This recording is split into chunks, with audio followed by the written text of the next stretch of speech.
여러분 많이 참여해 주시기를 바랍니다. 하나님 말씀 보겠습니다. 하나님 말씀 데살로니가전서 5장 5절 6절 말씀입니다.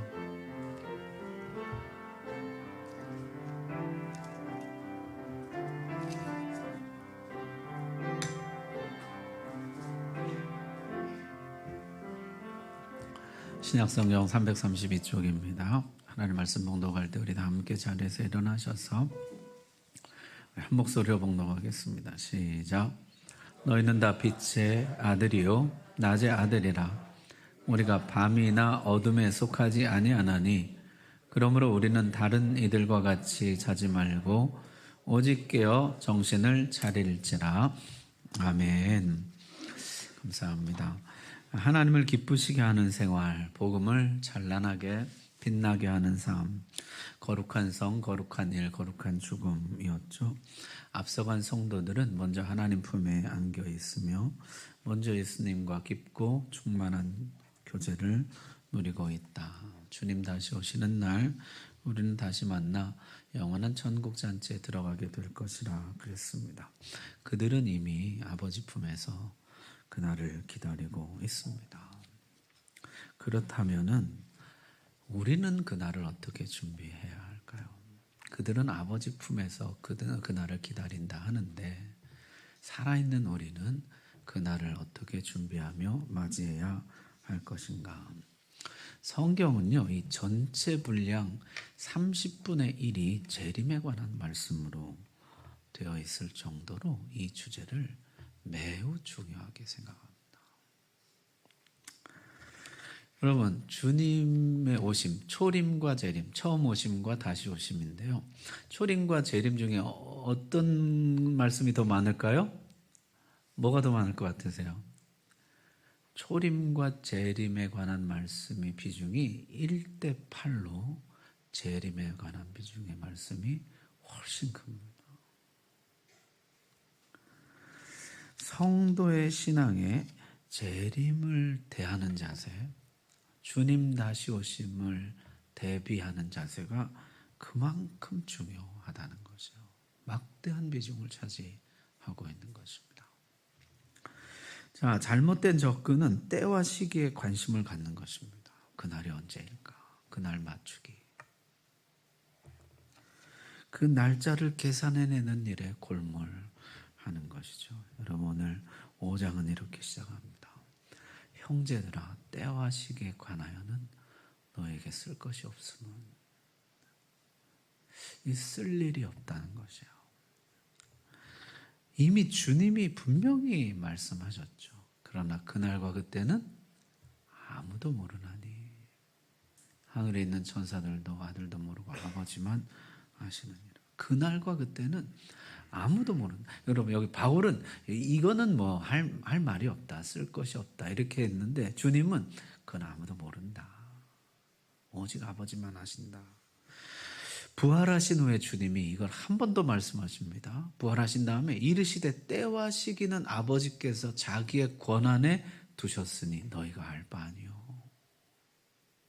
이것은 하나님의 전적인 권한이라는 것이요. 너희가 알 바가 아니다.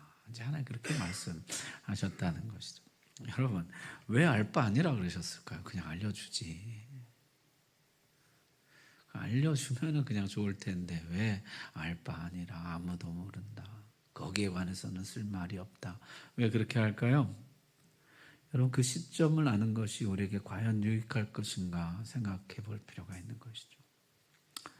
죄송한 이야기지만은 그 시점을 우리가 원치 않게 알게 될 때가 있습니다.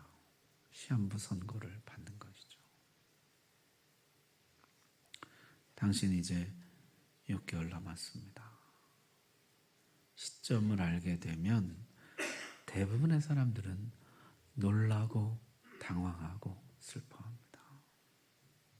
정상적인 일상이 불가능합니다.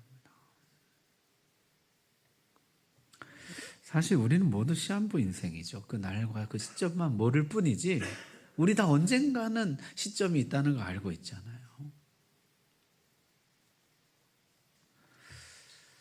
그 날만 모르지 그날은 반드시 옵니다. 그날은 아버지께서 자기의 권한에 두셨으니 너희가 알 바 아니요. 너희는 너희에게 주어진 삶을 충실하게 살아가라는 것이에요.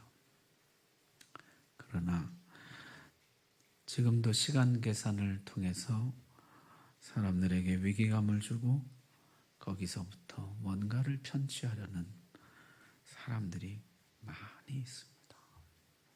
그리고 또 의외로 많은 사람들이 그런 것에 미혹이 돼요.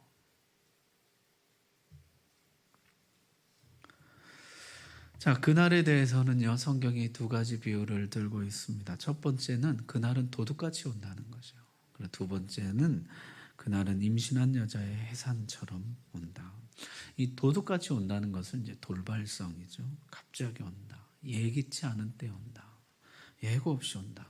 도둑은 자기가 오는 때를 알려주지 않고 오는 법이죠. 생각지 않은 때에 온다. 그럼 이 돌발성이 주는 교훈이 뭐예요? 예기치 않게 오는데 일단 들어온 다음에는, 일단 사건이 벌어진 다음에는 대비할 기회가 없다는 것이에요. 들어오기 전에 대비해야 된다. 사건이 벌어지기 전에 대비해야 한다는 것이죠. 임신한 여자의 해산처럼 온다는 것은 필연성이죠. 해산의 순간은 반드시 옵니다. 해산 없이 아이가 나올 수는 없죠. 누구도 피해갈 수가 없습니다. 반드시 거쳐야만 하는 일인 것이요. 필연적인 일이에요. 평안하다 안전하다 할 그때 갑자기 해산의 고통이 찾아오는 것처럼 그날은 아무도 피할 수 없이 찾아오게 될 것이다. 이렇게 말씀합니다. 거기 보면 이제 평안하다 안전하다 그렇게 믿는 사람들이 나와요. 당시 데살로니가의 상황을 반영하고 있습니다. 데살로니가라는 도시는 친로마 성향의 도시였어요. 이 로마가 삼두 정치를 하다가 이 옥타비아누스하고 안토니우스가 이제 마지막 결전을 벌이고 로마의 패권을 차지하게 되는데요. 데살로니가는 옥타비아누스 편이었습니다. 마지막 결전이었던 악티움 해전에서 옥타비아누스가 승리하고 정식으로 로마 제국을 수립하게 되죠. 악티움 해전에서 큰 도움을 주었던 데살로니가는 로마 제국의 특혜를 받습니다. 팍스 로마나라 그러잖아요. 로마 지배 아래 평화. 그 평화를 마음껏 누린 도시가 데살로니가였어요. 평안하다, 안전하다. 우리는 로마의 보호 아래 있으니 절대 안전하다. 그렇게 믿던 사람들을 향한 경고입니다.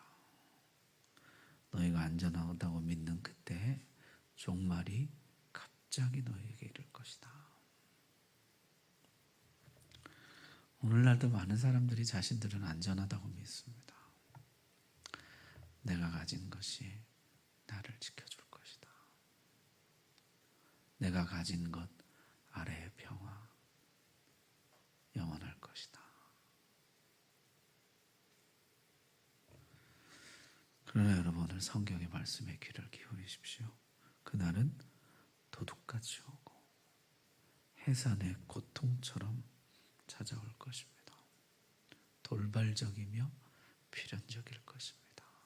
갑자기 찾아오며 반드시 찾아올 것입니다. 자, 그럼 그날 어떻게 대비해야 되느냐? 세 가지로 이야기합니다. 첫 번째는 깨어라예요. 깨어라. 오늘 읽은 말씀 다시 보십시오. 그러므로 우리는 다른 이들과 같이 자지 말고 오직 깨어 정신을 차릴지라. 너희는 빛의 아들이요 낮의 아들이라고 말씀합니다. 너희는 이미 빛의 아들 낮의 아들이 되었다. 밤이나 어둠에 속하지 않았다. 이미 빛의 나라로 옮겨졌다는 것이요. 그러니 아직도 어둠 가운데 있는 사람처럼 살지 말라는 것이요. 어둠에 취해서 잠에 취해서 살아가지 말라는 것이요. 오직 깨어 정신을 차리라. 그렇게 말씀합니다. 여러분 주님도 그랬어요. 아까 주님 뭐라 그러셨어요? 그날과 그때는 아무도 모른다. 천사도 모르고 아들도 모르고 아버지만 아신다 그랬잖아요. 아버지만 아신다 그랬고 바로 그 다음 절에 뭐라 그랬냐면 주의하라 깨어있으라. 그때가 언제인지 알지 못합니다. 오직 아버지만 아시고 아무도 모르는데, 그러니까 어떻게 하라고요? 깨어있으라는 거죠. 깨어있어라. 성경에서 이 깨어와 반대되는 말은요, 잠들다 취하다 이라는 것이에요. 죄의 잠에 깊이 빠지고 세상에 취해서 주님 앞에 결산할 날이 다가오는 줄도 모르고 사는 사람들처럼 살아서는 안 된다는 것이에요. 취한 사람들처럼, 자는 사람들처럼 그렇게 살아서는 안 된다. 깨어 정신을 차려야 된다. 그날도 노아 시대와 같을 것이다 그랬습니다. 홍수가 나던 그날까지 사람들이 먹고 마시고 장가가고 시집가고 사고 파는 일에 몰두해 있습니다. 그들이 세상의 깊은 잠에 취해 있을 것이다. 그들이 세상에 취해 있을 것이다. 깨어라. 세상으로부터 한 발 물러나와서 성경의 눈으로 세상을 좀 보라는 것이에요. 하나님의 눈으로 세상을 좀 보라는 것이에요. 고린도전서는 이렇게 말씀합니다. 우는 자들은 울지 않는 자 같이 하며 기쁜 자들은 기쁘지 않은 자 같이 하며 매매하는 자들은 없는 자 같이 하며 세상 물건을 쓰는 자들은 다 쓰지 못하는 자 같이 하라. 이 세상의 외형은 지나갑니다. 이 세상은 잠시 잠깐 지나가는 것이요 우리의 영원한 집은 하늘에 있음을 잊지 말라는 것이에요. 세상에 집착하지 말아라. 몰두하지 말아라. 세상에 취하지 말아라. 울 일이 있어도 기쁜 일이 있어도 그저 감사하고 찬송하고 지나갈 뿐이고, 세상 물건이 있어도 좋고 없어도 좋고 그저 찬송하며 지나갈 뿐이라는 것이에요. 깨어라. 세상의 깊은 잠에서 깨어라. 마치 애굽의 어둠으로 덮여 깜깜한 중에도 고센 땅은 빛이 있어 밝았던 것처럼, 세상이 아무리 깜깜해도 너희는 예수의 빛으로, 하나님의 빛으로 충만한 삶을 살아가라는 것이에요. 깨어있어라. 깨어서 할 일이 있습니다. 아까 부활하신 후에 주님 뭐라고 말씀하셨어요? 때와 시기는 아버지께서 자기의 권한에 두셨으니 너희가 알 바 아니라 그러셨잖아요. 너희가 알 바 아니라. 그 다음에 또 이어서 주님이 이렇게 말씀하시죠. 오직 성령이 너에게 임하시면 너희가 권능 받고 예루살렘과 온 유대와 사마리아와 땅끝까지 이르러 뭐가 되라고요? 내 증인이 되리라. 오직 내 증인이 되어라. 깨어라. 그날과 그 시는 아무도 알지 못하고 오직 아버지께서 자기 권한에 두셨으니 너희는 깨어서 오직 나의 증인이 되는 일에 너의 삶을 드리라는 것이요.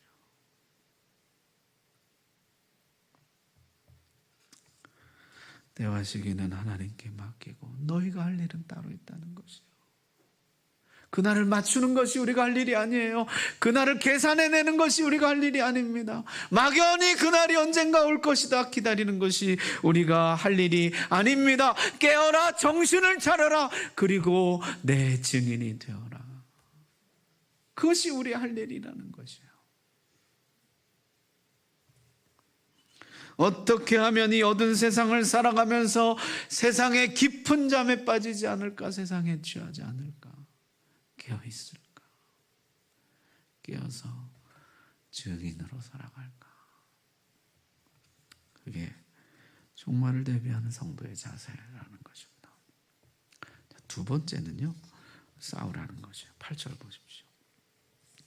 우리는 낮에 속하였으니 정신을 차리고 믿음과 사랑에 호심경을 붙이고 구원의 소망에 투구를 쓰자.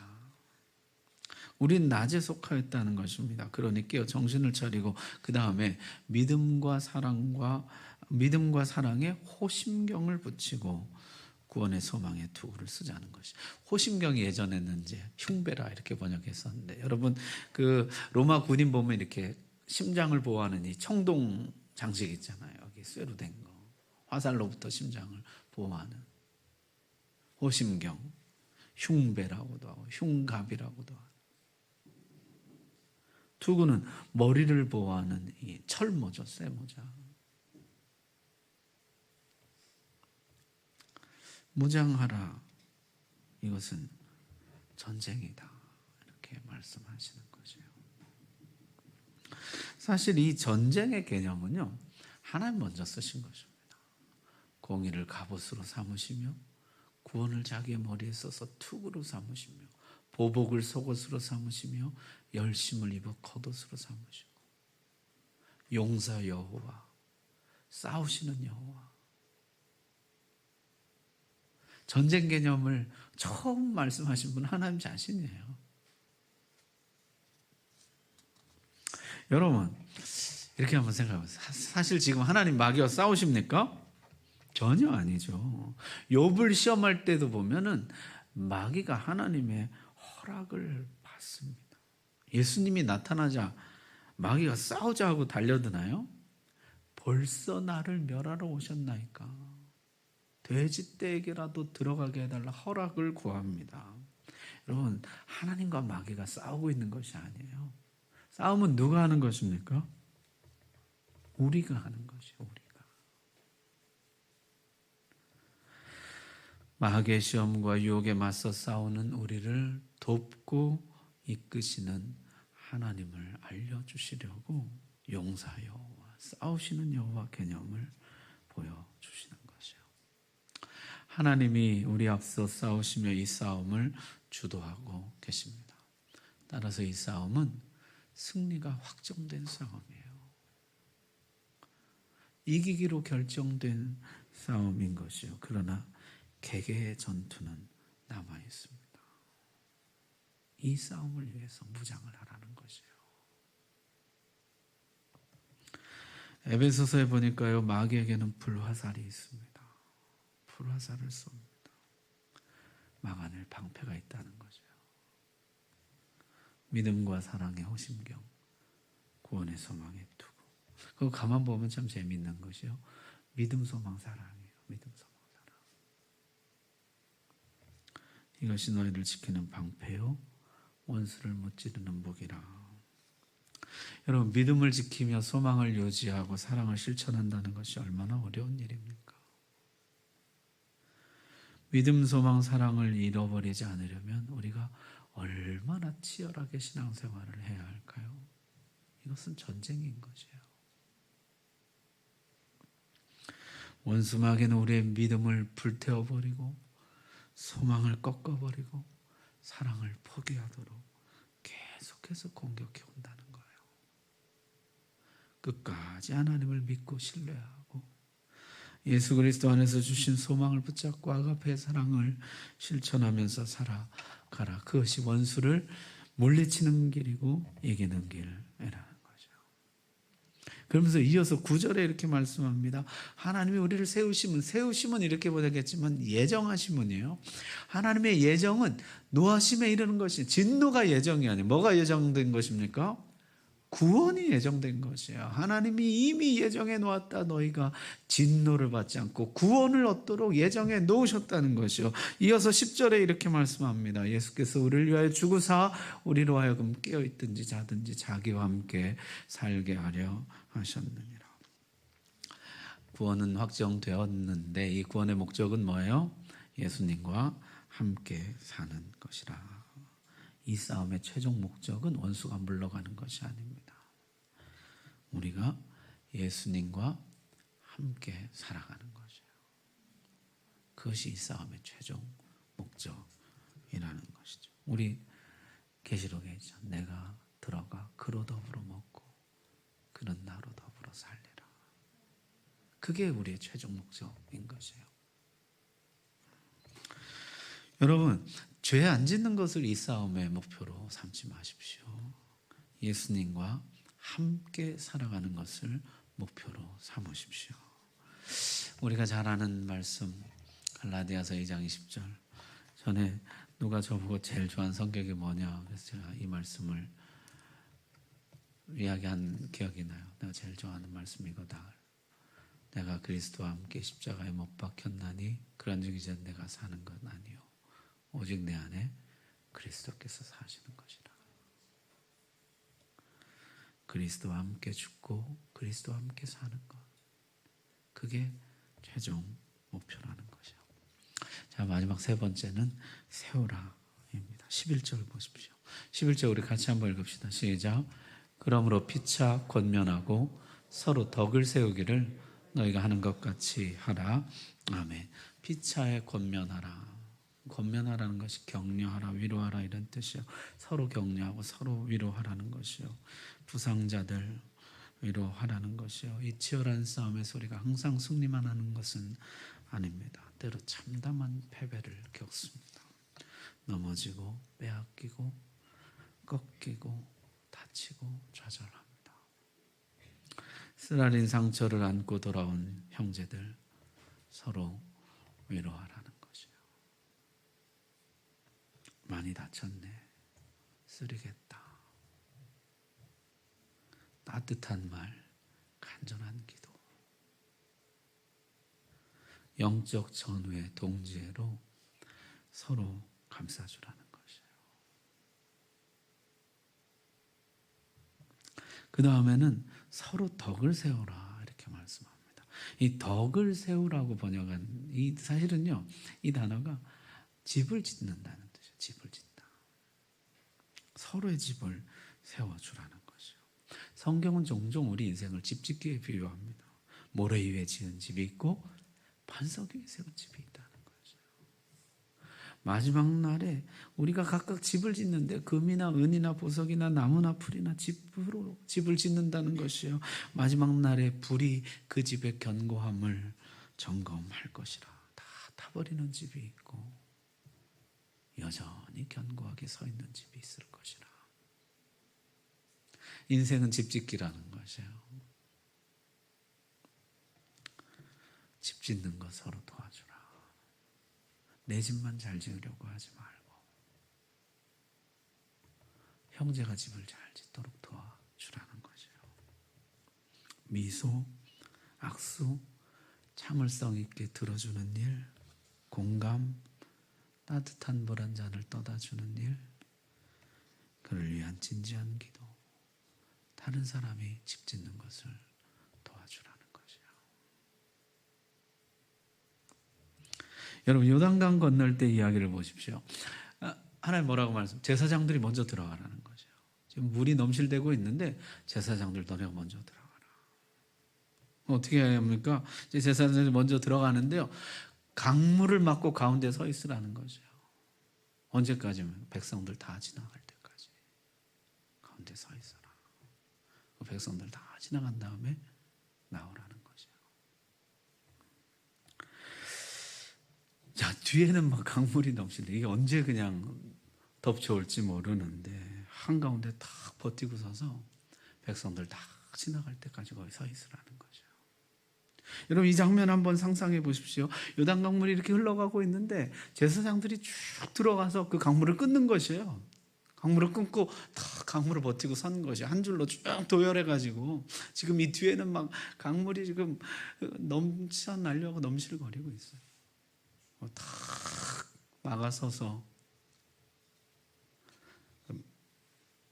백성들이 그 갈라진 강 사이를, 멈춰버린 그 강물 그 사이를 다 지나갈 때까지 서 있으라는 것이요. 자, 여러분, 백성들이 지나갈 때 제사장들이 뭐라 그랬을까요? 빨리 좀 가세요. 무서워 죽겠는데. 왜 이렇게 천천히 가냐고. 빨리빨리 좀 가라고. 그랬을까요? 뭐라 그랬을 것 같아요? 다 왔습니다. 조금만 힘을 내세요. 여기만 지나면 약속의 땅입니다.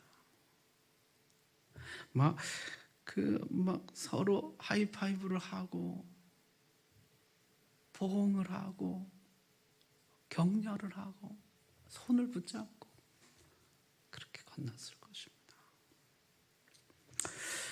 조금 겁나요? 아무 걱정 마십시오. 우리 하나님 어떤 분입니까? 홍해도 건넜지 않습니까? 안전합니다. 안심하고 건너가십시오. 이게 바로 우리가 할 일이라는 거죠. 서로 집을 세워주라. 여러분, 서로의 집이 세워질 때 그때 뭐가 세워지는 것이에요? 하나님의 집이 세워지는 것이에요. 그때 교회가 세워지는 것이에요. 너희가 서로 집을 세워줄 때 그때 하나님의 집이 서는 것이다. 그때 교회가 서는 것이다. 여러분, 성도들이 걱정할 때마다 걱정하지 마십시오. 겁내지 마십시오. 우리 예수님 어떤 분입니까? 우리를 위해 보좌를 버린 분입니다. 우리를 위해 십자가를 지신 분입니다. 부활하신 분입니다. 이기신 분입니다. 안전합니다. 안심하고 건너가십시오. 서로를 세워주라는 것이에요. 말씀하시겠습니다. 주님 오실 그날 우리가 어떻게 준비해야 됩니까? 날짜 맞추기나 하고 날짜 계산이나 하고 언제 온대 언제래 이런 데 미혹되지 마십시오. 이런 데 휩쓸려 다니지 마십시오. 넉넉히 앉아 기다리는 기다림이 되어서는 안 됩니다. 할 일이 있습니다. 첫째 뭐요? 깨어라. 세상에 취하지 말고 세상에 깊은 잠 자지 말고 깨어서 오직 내 증인이 되어라. 깨어서 복음을 전해라. 우리 할 일이에요. 두 번째 뭡니까? 싸우라예요. 믿음과 소망과 사랑으로 무장하고 원수를 물리치고 예수님과 함께 살아가라는 것이요. 세 번째 뭡니까? 세우라예요. 서로의 집 세워줘. 서로 집을 짓는 것 도와주라는 거죠. 위로와 격려와 기도로 서로의 집 짓는 것을 도와주라. 그때 하나님의 집이 견고히 서게 될 것이라. 여러분, 주님 다시 오시는 그날까지 우리에게는 할 일이 있습니다. 깨어라, 싸워라, 세워라. 오늘 말씀 나의 말씀으로 받으시길 바랍니다. 기도하겠습니다. 시간 기도할 때 주님